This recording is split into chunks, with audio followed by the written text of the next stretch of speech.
Bonjour à tous, je vais vous faire un enseignement aujourd'hui à propos d'une question qui m'a souvent été posée et qui tracasse pas mal de personnes, à savoir qu'est-ce que le péché impardonnable, celui que la Bible appelle le péché contre l'esprit ou le blasphème contre l'esprit.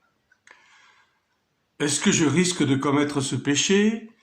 Est-ce que je l'ai par hasard déjà commis et je serai perdu sans le savoir? Voilà, beaucoup de personnes s'interrogent sur ce problème-là. Et je vais essayer d'être un peu clair en tentant de répondre à cette question, bien sûr basée sur la parole de Dieu.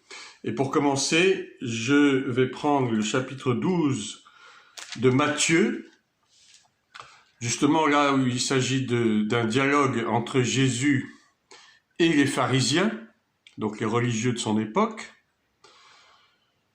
qui l'accusait de chasser les démons, etc., de guérir les malades avec le pouvoir de Satan, par Belzébul. Et on va voir ce que Jésus leur répond. Donc, Matthieu chapitre 12, je commence à partir du verset 22. Alors, on lui amena un démoniaque aveugle et muet, et il le guérit, de sorte que le muet parlait et voyait. Toute la foule étonnée disait, n'est-ce point là le fils de David? Les pharisiens ayant entendu cela dire, cet homme ne chasse les démons que par Belzébul, prince des démons. Comme Jésus connaissait leurs pensées, il leur dit, tout royaume divisé contre lui-même est dévasté, et toute ville ou maison divisée contre elle-même ne peut subsister. Si Satan chasse Satan, il est divisé contre lui-même. Comment donc son royaume subsistera-t-il? Et si moi je chasse les démons par Belzébul, vos fils, par qui les chassent-ils? C'est pourquoi ils seront eux-mêmes vos juges. Mais si c'est par l'Esprit de Dieu que je chasse les démons, le royaume de Dieu est donc venu vers vous. Ou comment quelqu'un peut-il entrer dans la maison d'un homme fort et piller ses biens sans avoir auparavant lié cet homme fort? Alors seulement il pillera sa maison. Celui qui n'est pas avec moi est contre moi, et celui qui n'assemble pas avec moi disperse. C'est pourquoi je vous dis, tout péché et tout blasphème sera pardonné aux hommes. Mais le blasphème contre l'Esprit ne sera point pardonné. Quiconque parlera contre le Fils de l'homme, il lui sera pardonné. Mais quiconque parlera contre le Saint-Esprit, il ne lui sera pardonné ni dans ce siècle, ni dans le siècle à venir. Ou dites que l'arbre est bon et que son fruit est bon, ou dites que l'arbre est mauvais et que son fruit est mauvais, car on connaît l'arbre par le fruit. Il est donc ici question du blasphème contre le Saint-Esprit. D'abord, définissons ce qu'est un blasphème. D'après le dictionnaire, ça vient à la fois du grec et du latin blasphémia, qui signifie parler mal de quelqu'un, injurier, calomnier, diffamer. Et un théologien espagnol du XVIe siècle, qui s'appelle Francisco Suárez, a donné cette définition qui me semble assez juste. Toute parole de malédiction, reproche ou irrespect injurieux prononcé contre Dieu. Voilà la définition d'un blasphème. Alors dans ce texte, qui est quand même assez marquant et assez violent, dirais-je même, Jésus s'adresse donc à ces pharisiens, tous ces ultra-religieux de son époque, qui l'accusaient donc de chasser des démons par Belzébul, par Satan. Et d'ailleurs, il n'y avait pas que le fait de chasser des démons, mais aussi les guérisons, etc., les miracles. Ces gens-là croyaient que c'était fait par la puissance de Satan, puisqu'on sait effectivement que Satan peut faire des miracles. Et d'ailleurs, ça, on le sait parce que la Bible nous en parle quand il s'agit de l'homme du péché, de l'antéchrist qui paraîtra à la fin des temps et qui justement apparaîtra en faisant des miracles et des prodiges mensongers, ce qui prouve que effectivement Satan a une puissance, Satan est capable de produire des guérisons et des miracles, Satan est capable de prédire l'avenir, on le sait, puisque beaucoup consultent des voyants, des devins, des astrologues qui peuvent dire certaines vérités. Mais ce sont des vérités qui ne viennent pas de Dieu. Ce sont des vérités qui viennent donc de l'enfer, de Satan lui-même, et qui consistent à tromper les gens, à leur faire croire que ça vient de Dieu, alors que ça ne vient pas de Dieu. Et donc, dans ce passage fameux, Jésus s'adresse aux pharisiens qui l'accusent donc de faire des guérisons, des miracles, de chasser les démons par Belzébul. Belzébul, le nom signifie le dieu des mouches, je crois, Belzébul, le dieu des mouches, qui n'est autre que Satan. Alors que même les pharisiens savaient que Dieu peut opérer des miracles, tout simplement parce que dans toute la Bible, dans tout l'Ancien Testament, toute la loi, toute la Bible hébraïque, le Tanakh, tous les prophètes ou presque ont accompli des miracles. Et les pharisiens connaissent cela ils ont lu l'Ancien Testament, ils ont lu la Bible, ils connaissent la Torah, ils l'enseignent même, et donc ils sont censés savoir que Dieu effectivement opère des miracles. Mais alors pourquoi, s'agissant de Jésus, prétendent-ils que ces miracles sont accomplis par une puissance satanique et non par Dieu? Mais la réponse elle est simple. Pour eux, Jésus n'est pas le Messie, il n'est pas le Fils de Dieu. Par conséquent, les miracles qu'il fait ne peuvent venir de Dieu. Pas plus que le pouvoir de pardonner les péchés, puisque dans d'autres passages, ils reprochent à Jésus de pardonner les péchés, ils murmurent en eux-mêmes en disant « Qui peut donc pardonner les péchés si ce n'est que Dieu seul ?» Tout simplement parce que ces gens-là ne croient pas que Jésus est le Fils de Dieu. Par conséquent, ils se permettent de blasphémer par une certaine ignorance contre les actions que Jésus opère, lui étant animé et conduit par l'Esprit de Dieu. Et c'est là que Jésus va les mettre très sévèrement en garde de ne pas oser parler contre l'Esprit. Et la marge est très étroite, ils sont à deux doigts de produire ce péché. Parce que tout religieux qu'ils sont, ils sont en train de blasphémer. Peut-être que le blasphème n'est pas entier, puisque en fait ils sont dans une certaine ignorance, si l'on peut dire, mais en tout cas ils n'en sont pas très très loin. Et il faut se dire aussi qu'ils connaissent très bien la renommée du Messie. Depuis le début de son ministère, ils ont vu des choses qu'eux-mêmes ne sont pas capables de faire à cause de leur dureté de cœur, de l'incrédulité, mais ils se rendent compte que cet homme n'est pas un homme normal. Et bien qu'ils ne le reconnaissent pas en tant que Messie, en tant que Fils de Dieu, ils voient que quand même les foules le suivent. Les foules croient dans son ministère, les foules sont témoins directs, témoins oculaires directs de ce que cet homme-là, Jésus, est en train de faire, de guérir des malades, de redonner la parole à des muets, de faire marcher des boiteux, de ressusciter des morts. Les choses sont tout de même assez flagrantes, mais leur cœur est tellement endurci qu'ils refusent constamment de croire que ces miracles viennent de Dieu. À cause de leur jalousie, à cause de leur haine, ils sont complètement aveuglés au point de dire des choses blasphématoires, effectivement.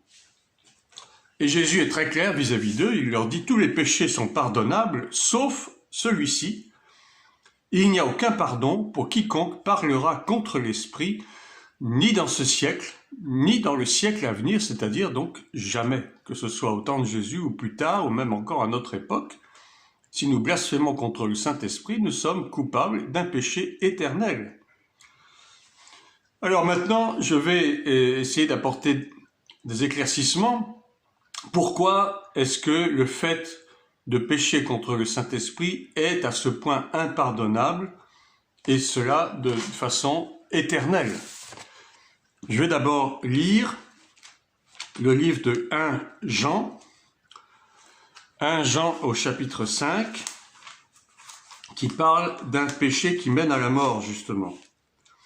1 Jean chapitre 5.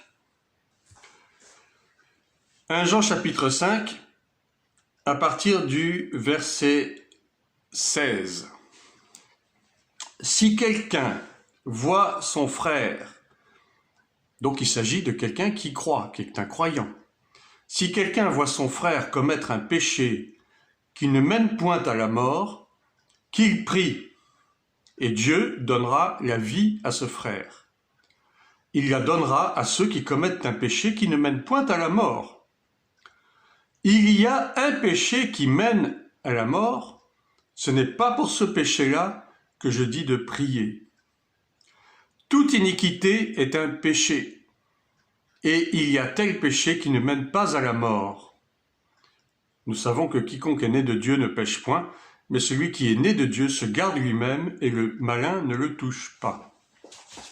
Ici, l'apôtre Jean nous parle d'un péché qui mène à la mort.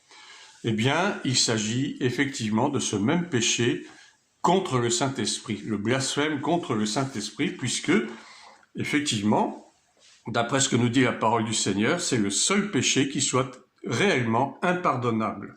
Donc, qui mène à la mort éternelle, qui mène à l'enfer. Et même la prière, la plus intense et la plus fervente soit-elle, ne sauvera pas celui ou celle qui aura commis ce péché. Lisons maintenant deux passages du livre des Hébreux. Je lis d'abord Hébreux chapitre 6, du verset 4 au verset 8.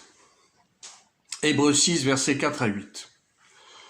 Car il est impossible que ceux qui ont été une fois éclairés, qui ont goûté le don céleste, qui ont eu part au Saint-Esprit, qui ont goûté la bonne parole de Dieu et les puissances du siècle à venir, et qui sont tombés, soient encore renouvelés et amenés à la repentance, puisqu'ils crucifient pour leur part le Fils de Dieu et l'exposent à l'ignominie. Verset 7. Lorsqu'une terre est abreuvée par la pluie qui tombe souvent sur elle, et qu'elle produit une herbe utile à ceux pour qui elle est cultivée, elle participe à la bénédiction de Dieu. Mais si elle produit des épines et des chardons, elle est réprouvée et près d'être maudite, et on finit par y mettre le feu. Et maintenant, je vous lis Hébreux chapitre 10, versets 26 à 29. Hébreux 10, versets 26 à 29, qui dit en gros la même chose, vous allez vous en rendre compte. Car si nous péchons volontairement après avoir reçu la connaissance de la vérité, il ne reste plus de sacrifice pour les péchés, mais une attente terrible du jugement et l'ardeur d'un feu qui dévorera les rebelles. Celui qui a violé la loi de Moïse meurt sans miséricorde sur la déposition de 2 ou de 3 témoins.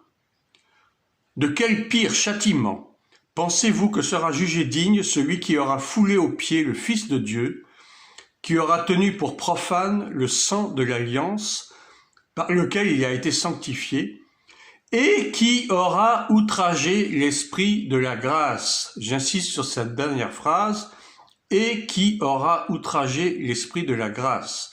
Vous voyez, au début, on parle bien celui qui aura foulé aux pieds le Fils de Dieu. Ça, c'est pardonnable. Qui aura tenu pour profane le sang de l'alliance par lequel il a été sanctifié, c'est aussi pardonnable. Jésus le dit lui-même. Vous pouvez blasphémer contre le Christ, contre Jésus, vous serez quand même pardonné, à condition, bien entendu, de se repentir et de reconnaître son péché, c'est évident. Mais le dernier membre de la phrase, et qui aura outragé l'esprit de la grâce, et là, c'est ce péché qui n'est pas pardonnable. Et je vais vous expliquer un peu en détail pourquoi. Pourquoi est-ce que cette situation est si grave? Pourquoi est-ce que beaucoup de chrétiens se posent la question de savoir s'ils ont commis ou s'ils risquent de commettre ce péché? Ce sont donc ces deux textes majeurs du livre des Hébreux qui nous indiquent clairement le facteur principal qui fait que ce péché contre le Saint-Esprit est si grave. Eh bien, c'est la connaissance. Vous allez me dire, mais qu'est-ce que ça a à voir? Est-ce que la connaissance est mauvaise? Non, pas du tout. Je veux simplement vous expliquer que c'est à cause de la connaissance que nous risquons de commettre ce péché. C'est parce que nous avons eu la connaissance de qui est Dieu, de qui est Jésus. Nous avons la connaissance du don céleste, nous avons eu connaissance de toutes ces choses, mais à cause de cette connaissance, si nous tombons volontairement, bien entendu, eh bien, nous tombons dans ce travers, ce péché grave qui est le péché contre le Saint-Esprit. Ces textes nous expliquent qu'un individu donc qui a cru, un chrétien, un croyant, qui a eu la connaissance, qui a bénéficié de la grâce de Dieu et qui tombe donc volontairement, j'insiste, volontairement, eh bien celui-ci aura outragé l'esprit de la grâce, donc aura péché contre l'esprit. Pourquoi? Eh bien tout simplement parce que son cœur se sera tellement endurci, il aura tellement vécu dans le péché que son cœur sera endurci au point qu'il lui sera désormais impossible de parvenir encore à la repentance. Son cœur est fermé pour toujours aux choses divines. Le Saint-Esprit ne peut plus agir en lui. C'est comme s'il avait blasphémé contre le Saint-Esprit et son péché est tellement grave qu'il n'aura pas de salut pour lui. Alors je vous entends déjà me poser la question, mais donc si je suis né de nouveau, je ne peux plus pécher et si je pêche, je suis donc condamné. Non, pas du tout. Il peut, bien sûr, malheureusement, nous arriver de pécher encore, bien qu'étant nés de nouveau, et nous pécherons forcément, même d'une façon peut-être qui nous semble anodine. Mais vous savez que pour Dieu, il n'y a pas de péché anodin, le péché reste le péché. Il peut nous arriver donc de pécher, mais à condition de nous repentir tout de suite, Dieu nous pardonne, le Seigneur nous pardonne. Parce que nous obéissons à la voix de notre conscience qui nous montre, qui nous indique clairement que nous avons péché et qu'il nous faut nous repentir. C'est très important d'écouter sa conscience. Si nous avons une conscience qui est cautérisée, qui est fermée, ça veut dire que le Saint-Esprit ne peut plus agir et nous pousser justement à la repentance. Nous devons avoir la conscience de notre péché. Et tant que cette conscience du péché subsiste, eh bien, ça nous garde du danger de tomber dans l'apostasie personnelle, c'est-à-dire l'abandon total et définitif de la foi, et ça, c'est le péché qui mène à la mort. Alors maintenant, deuxième explication, pourquoi donc ce péché est impardonnable? Eh bien, en réfléchissant à la question, parce que j'avoue aussi que c'est une question qui m'a longtemps un peu inquiété, je dirais, enfin entre guillemets, qui m'a interpellé, j'ai trouvé une raison qui me paraît assez simple. Pourquoi donc Jésus dit-il que tout blasphème contre le Fils sera pardonné et non pas contre l'Esprit? Eh bien, nous savons déjà que le Père et le Fils forment un seul. C'est ce que nous dit Jean 10, verset 30, et c'est Jésus lui-même qui parle en disant « Moi et le Père, nous sommes un ». Le Fils est celui que le Père a envoyé pour sauver les pécheurs en mourant sur une croix. Le Fils est l'incarnation du Père qui, tout en restant le Père, le Père reste toujours le Père, eh bien, il se manifeste aux hommes en tant que Fils. Et ça, je sais que c'est quelque chose qui choque beaucoup. Beaucoup pensent que le Père et le Fils sont deux personnes différentes. Elles sont à la fois semblables et en même temps différentes. Je l'avais déjà expliqué, je crois, dans une vidéo au sujet de cette sacro-sainte doctrine de la Trinité qui fait beaucoup couler d'encre et de salive et qui amène beaucoup de commentaires, d'ailleurs certains intéressants d'ailleurs, que le Père et le Fils ne sont qu'un, mais que le Père est celui qui est le Créateur, l'Élohim, Adonai, l'éternel Dieu, Créateur, et le Fils est le Père qui s'est incarné pour venir sur terre, pour manifester aux hommes la puissance de Dieu, et pour pardonner surtout les péchés à cause de son sacrifice sur la croix. Et enfin, l'Esprit, le Saint-Esprit, c'est lui qui est la manifestation de la puissance de Dieu. Il est Dieu aussi, mais il se manifeste en tant que puissance de Dieu agissant à la fois par le Père et par le Fils. Alors ça va vous paraître peut-être très théologique comme théorie, mais c'est comme ça que la parole de Dieu nous l'explique. En tout cas, c'est comme ça que nous devons le comprendre, il me semble. L'Esprit, lui, il est éternel. Il n'a ni commencement de fin, ni fin, comme Dieu lui-même est éternel. Il n'a ni commencement de fin, ni fin.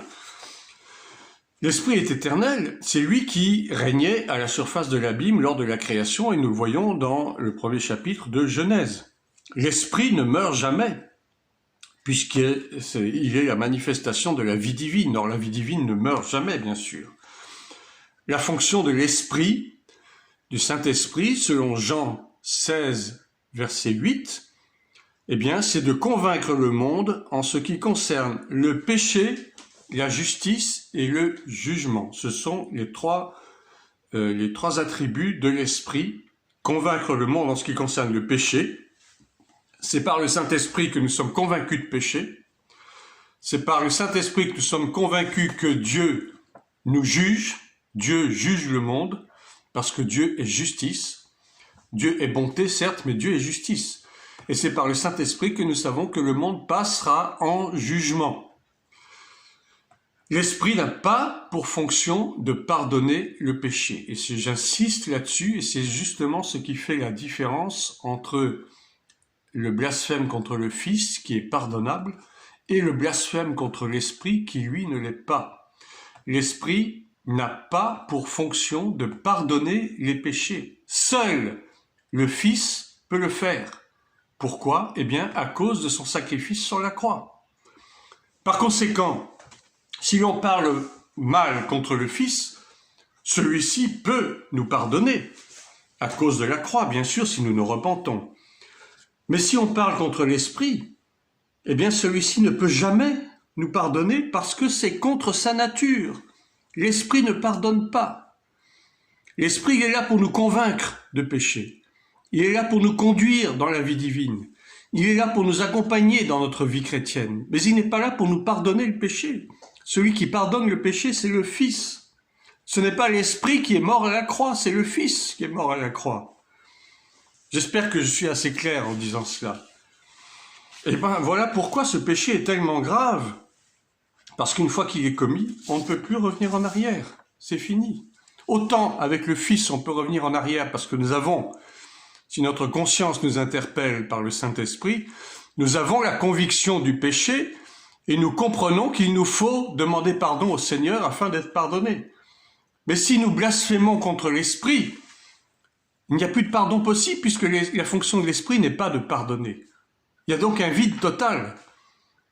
Et le fait de blasphémer contre l'Esprit fait que nous avons un cœur tellement endurci par le péché, c'est-à-dire que nous avons vécu pendant des années dans le péché d'une façon chronique, mais d'une façon tellement profonde que notre cœur est tellement endurci que nous ne pouvons plus écouter la voix de Dieu dans notre conscience. Le Saint-Esprit ne peut plus nous parler, c'est absolument impossible, parce que nous ne serons pas en mesure de l'écouter. Nos oreilles spirituelles seront fermées, nos yeux spirituels seront fermés. Notre cœur sera tellement endurci, tellement fermé, que c'est fini pour nous. Il n'y a plus de repentance possible. Donc le fait de blasphémer contre l'Esprit prouve que nous avons un cœur complètement endurci et que nous avons, bien qu'ayant eu la connaissance de qui est Dieu, bien qu'ayant eu la connaissance de la parole de Dieu, des dons du Saint-Esprit, peut-être que nous avons parlé en langue, peut-être que nous avons accompli des guérisons, des miracles, nous avons fait des tas de choses extraordinaires par le Saint-Esprit, au nom du Seigneur Jésus. Mais arrivé à un point, nous allons tomber volontairement, comme le dit Hébreux 6, nous tombons volontairement, c'est-à-dire que nous apostasions complètement notre foi, nous apostasions complètement, nous nous séparons définitivement de la vie de Dieu en nous. Pour nous, Jésus n'est plus Jésus, il n'est plus le Christ, il n'est plus mort à la croix pour nous. Et ça, c'est le blasphème contre le Saint-Esprit. C'est pour ça que c'est impardonnable, parce que de toute façon, nous n'aurions même pas la capacité spirituelle de demander pardon, la repentance serait totalement impossible. Voilà, j'espère que c'est un petit peu fort comme enseignement, je sais, je suis d'accord. Il y aura certainement des personnes qui ne seront pas d'accord, mais c'est normal. C'est normal et on a le droit de discuter. Mais j'ai beaucoup réfléchi à cette question-là. C'est une question grave à laquelle nous devrions chacun d'ailleurs méditer, sur laquelle nous devrions chacun méditer, nous poser la question, parce que c'est tellement grave qu'on peut pas passer sous silence ces choses-là. Et je dirais pour terminer, pour un peu rassurer ceux qui pensent qu'ils ont peut-être commis ce péché, hein, que si vous étiez dans l'ignorance de la vie divine, si vous n'étiez pas né de nouveau, si vous ne connaissez pas Dieu, si vous n'avez pas donné votre vie au Seigneur Jésus, vous ne pouvez pas avoir commis ce péché, parce que vous ne savez même pas qui est le Saint-Esprit. Mais rassurez-vous, si vous étiez dans l'ignorance d'avoir commis ce péché, que c'est qu'en fait vous ne l'avez pas commis. Donc soyez rassurés, mais ceci est quand même une mise en garde. On ne sait pas. Les circonstances de la vie peuvent aussi nous pousser parfois à blasphémer, à dire des paroles vaines. Et souvenez-vous que au temps du jugement, toute parole vaine sera mise en jugement contre nous. Et Dieu jugera les actions secrètes des hommes et Dieu jugera les paroles vaines que nous aurons prononcées. Donc faisons attention à ça. Demeurons dans la prière, demeurons dans la méditation. Et puis souvenons-nous que si nous péchons, nous avons la possibilité d'être pardonnés. Le Seigneur nous pardonne toujours. Mais faisons attention à ne pas tomber dans des travers qui sont dangereux, des chemins qui risquent de nous mener très loin et d'où nous ne pourrons plus sortir. Voilà, que Dieu vous bénisse, bonne réflexion et à bientôt pour une prochaine vidéo.